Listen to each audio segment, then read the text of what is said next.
What's up, everybody? Welcome to another Anox Fireside Chat. And I promise there won't be a Fireside Chat every day. There might be one every day for a while. There might be none for a couple weeks. I don't know. It's whatever pops in my head that day. Like I said, it could be a while without one. It could be one. It's all random. It's when I just want to talk about something specific that doesn't have to do with hats or sports. Get by the fire, please. If you're in the Northeast or anywhere in this region, and much of the country, because it is fucking brick cold. And I had a discussion with my wife, man, about we have to snowbird one day, to Florida at these times of the year, because I'm not doing this shit as I get older. And I said, have fucking fun up here if you don't want to come. Because, yeah, this ain't going to go much longer. And as we get older, I get a little bit gray in here, a little bit more wisdom. Yeah, we're going to be having to do that little snowbird thing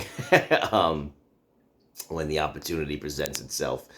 But I came on here today to talk a little bit about what I had said yesterday with the midlife crisis situation, a little modification, a little possible clarification, if you will, on that. And I think this all comes with wisdom. Like I said, a little bit of gray coming in the beard. If I'm blessed with a long enough life, I'm sure I'll look back at myself now and say, look at that, look at that idiot.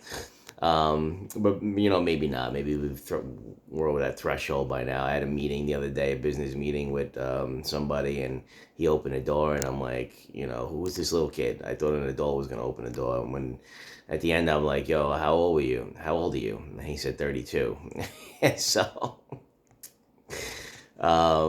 I was like, damn, when you're at the age where you're looking at a 32-year-old, like their breath smelling like Similac, you got some wisdom. So I guess I want to share a little bit of that. What I had said yesterday regarding the midlife crisis situation and all the things I had said, I just want to modify that a little bit because I think, I don't want, somebody to be like, well, you're saying that if you make bad choices, God's just going to, rewrite the script and send you in the right direction anyway. So why not just make bad choices? Like, fuck it. Be irresponsible. I'll do this stupid thing today. God will correct it. No, so there's a little bit I left out there. That God helps those who help themselves. There was a song back in the day, God helps those who help themselves. So keep your nose to the grindstone. Nobody's going to give you no free ride. You got to work real hard just to have something of your own. You will fall along the rocky road. You may be trampled down in the dirt. Pull yourself up by your bootstraps and push yourself along for what it's worth. And that was, I believe that was Rancid with the Boss Tones and Stubborn All Stars, if you know that stuff. So yeah, that's what it's. God helps those who help themselves. And if you ever saw The Renaissance Man with Danny DeVito back in the day, very it's a very underrated movie back in the day in the '90s. Renaissance Man with Danny DeVito. He's like this English teacher in the army, and he's teaching these army kids English. And the kid from Bronx Tale was in it. Marky Mark was in it. Mark Wahlberg. Stacey Dash was in it. I had a huge crush on back then. But he said to the kids, he said, the choices you make dictate the life you lead. And that is so true. And I just want to jump on that from what I was saying yesterday, that sometimes you can make that mistake and fuck up where there's a life sentence there. Where there is a life sentence, where that fuck up and that bad decision you made is going to stay with you for the rest of your life, and you got to live with it. You got to live with the consequences of it. So always remember that as you tread carefully and just always try to make that best decision. I think it's the people who just don't give a fuck and they cut themselves off from God forever, and they've made so many bad decisions that life is finite and you run out of time, and you make one that's so bad that could end your life, or carry a life sentence with it. So when I talk about how I'm talking to level-headed people, I think, if we stay on a level head, a lot of us when we're young, we're manipulated, and that manipulation leads us to bad decisions. And I think those are the things that, we can kind of, if you look back and see, well, we can recover from those things. But always keep in mind some mistakes, and I tell my kids this all the time, they'll carry a life sentence and you can't recover from it. But also to add to that is, when you look back, a lot of people look back and they're like, that was my choice. That was my choice. That was my life. Yeah, it was. but it was a fucking mistake, so don't go back and own the choice.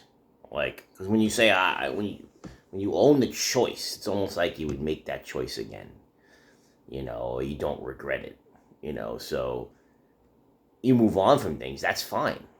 Move on from it, you're a different person. But own the mistake, own the mistake and the lesson learned from it, and I think that's a big difference.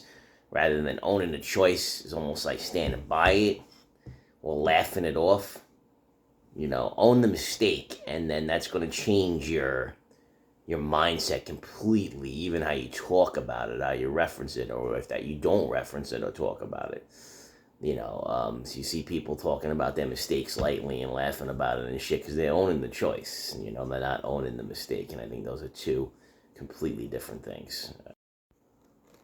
And I apologize if the video is not flowing as smoothly because I forgot to say a couple things I did wanted to say, so I'm kind of splicing it up here. But when I talk about God as well, I'm not trying to turn off people, who aren't religious. I'm talking about God in a universal sense. Call it what you want. Call it a higher power. Call it, the cosmos. Whatever you want to call it. I think a lot of us can agree on universally, those of us who do believe in God, that there's one God. I don't think there's many polytheistic religions. But I don't want to get into a religious discussion at all. That's not what this is about. And I remember one time, it was for my son to get christened in the Catholic Church, because I grew up Catholic, even though we kind of separated ourselves from the Catholic Church now for a number of reasons. But I did have my kids baptized. So you had to go to this class with the priest, right, to get the kid baptized. So we're in this class, and the priest presents this question like, what is God?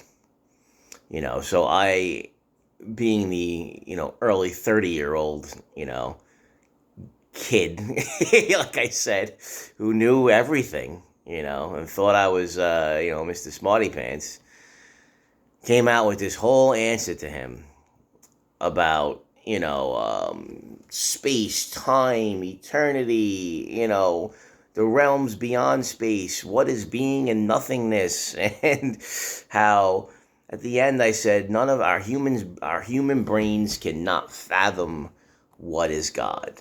He is beyond what we can fathom. He's beyond space and time. And the priest looked at me and he said, "Why are you looking out there?" I said, "What?" He's like, "Why are you looking in outer space for God and beyond space and beyond time?" He said, "God is right here." God is right inside of you. And that's sort of like, that was a little bit of a wow moment. I had to give him props on that one. And so anyway, it's hump day. Get over that hump. Crush the rest of the week. Enjoy yourselves. Like and subscribe. Peace.